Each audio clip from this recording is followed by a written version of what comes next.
Welcome back, fans and friends, to this upcoming video. And I've said this like multiple times, I'm never going to buy the M2 Auto Driver series. This is not the Auto Driver series as per se, but it is their M2. I don't know how to call it. It's basically a lot like the Auto Driver series. It is not their deluxe. So this one, unfortunately, 99% sure will not have the opening hood, and you will see why. Oh, it is the Auto Driver, so I apologize. Problem is, for me, is that it's not labeled anywhere else. So with the Roadrunner, we see there the Latin, and if this is true, it's probably mooched off of the Looney Tunes version of the Roadrunner. As you know, the car was modeled heavily after that. It does have the drag race wheels, that 70s, 60s, 70s psychedelic appearance to the artwork.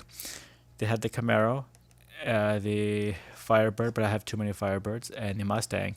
Those were all done in dealership ad displays, while this one is a cartoony, there's the traffic light, and we're just going to drag strip in a drug trip type setup. Is it better or worse? Well, M2 actually does really good packaging. Their cars are hit and miss, as we can see there. The doors are not clearly cut out. There's no rear view mirrors.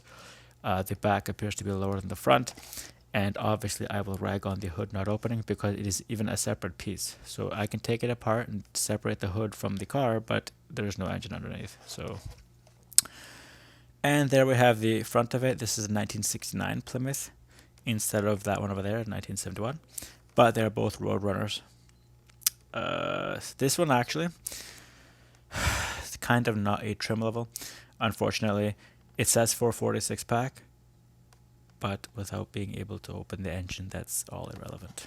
Anyway, this is release 85 last year in November. The car looks okay. No side, besides the tires, no side insignia whatsoever.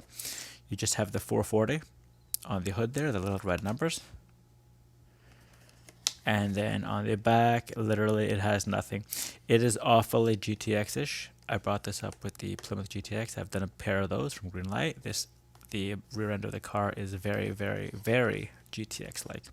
The front as well, and I think it's using the same body styling as well as the same chases, just not as well thought out as the other one, or expensive. So, and I apologize because now that I've changed the lighting, you can actually see there's Roadrunner right there. So, I'm going to go ahead and take it out of the package and apologize, not start over, because I don't want to start the video over. And M2 makes very robust cardboard. I've brought this up a few times. For some unknown reason, they will spend a lot of money on the cardboard. As you can see, it's quite thick. And I have utterly destroyed it for the purposes of opening package, but there you can see what theoretically it should have looked like at one time. And if we put the package on with no car in it, that is exactly what it looks like. So there you have it. Very well done packaging. Display, otherwise it's actual display, hit and miss. But anyway, the cars are from M2, most of them look really nice. I'll give them that. But like I said, these have now gotten a little bit more expensive, and you can see there, I can sort of get the hood to come loose, but even if I do, there is nothing underneath. So what I'm going to do is pop the screws out, try to cover this as fast as possible.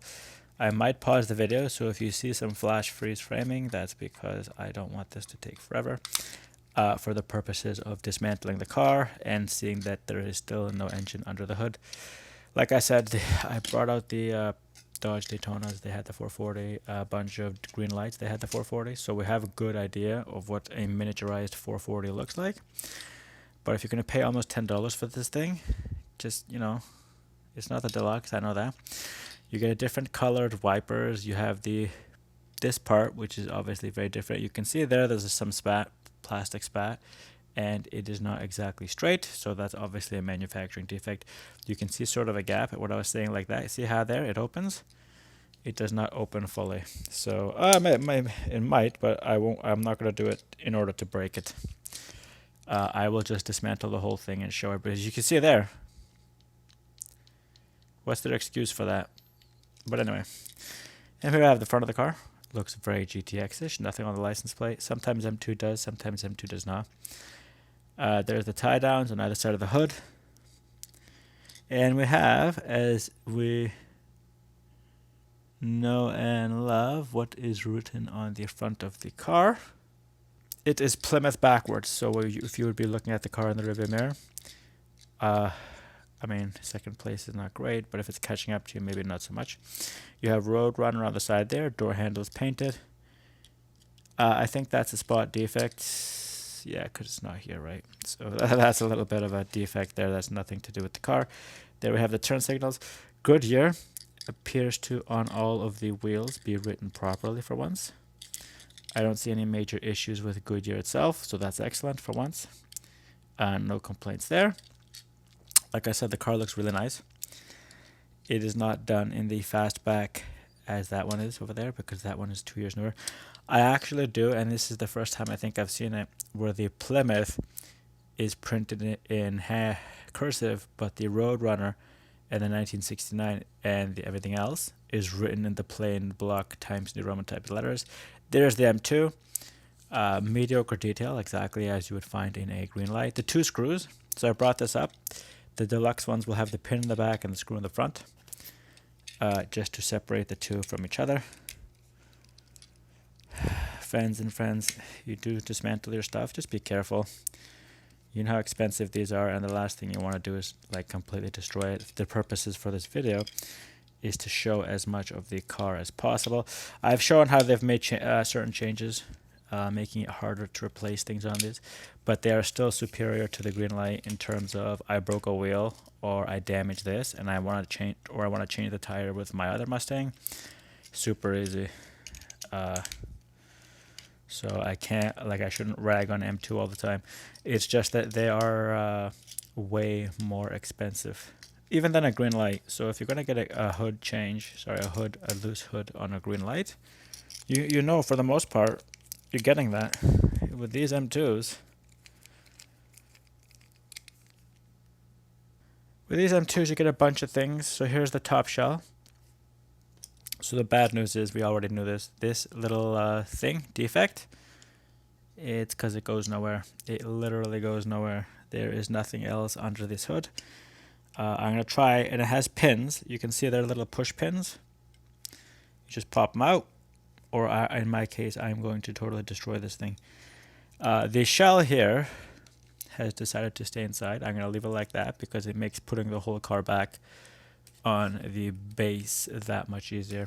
But the depressing part, like I said before, is you can see here where the hood has decided to do that nonsense, because there's no you can see there it lacks the swivels for the doors and the 2 bars that keep the hood and the bar across, connecting them, keeping the hood in the car when you open it. And because the hood doesn't open, it is simply held in. Like I said, the 2 little drums there, you can see them moving because you push down, and that's it. There is no let me check. Nope, there is no hood. I threatened to destroy the whole car by, you can see that what's left of my fingernail in there. I'm not going to do it. So do I recommend this? Simply because you don't get the engine? Absolutely not. But if you do like a beige colored Roadrunner and you're willing to pay about $10.70 for it, so in my case that would be 75 cents more than a green light. And I think the green light does not have a Roadrunner, so you'll just have to live with that decision they've made. But they do have a bunch of good GTXs, so I will definitely recommend their GTXs. I will not recommend this from M2 or Greenlight, because Greenlight, like I said, doesn't make them. Other than that, the car is done reasonably well. Unfortunately, like I said, that's the fastback type, building off the success of, not the success, but in imitation of the AMC Javelin. It looks a lot like that. From a distance, if I brought that AMC Javelin, put it beside it, they look awfully similar to each other. So that's just the decision they've made. Other than that, this M2 does not want to go back together. So I will just leave it at that. We'll do a roll test. And look at that, that thing flew down the road. So fans and friends, this 10-minute video, I apologize. The Plymouth Roadrunner 1969 took me longer than anticipated. But thanks for watching anyway. This is Thomas from Toronto, and to the next one.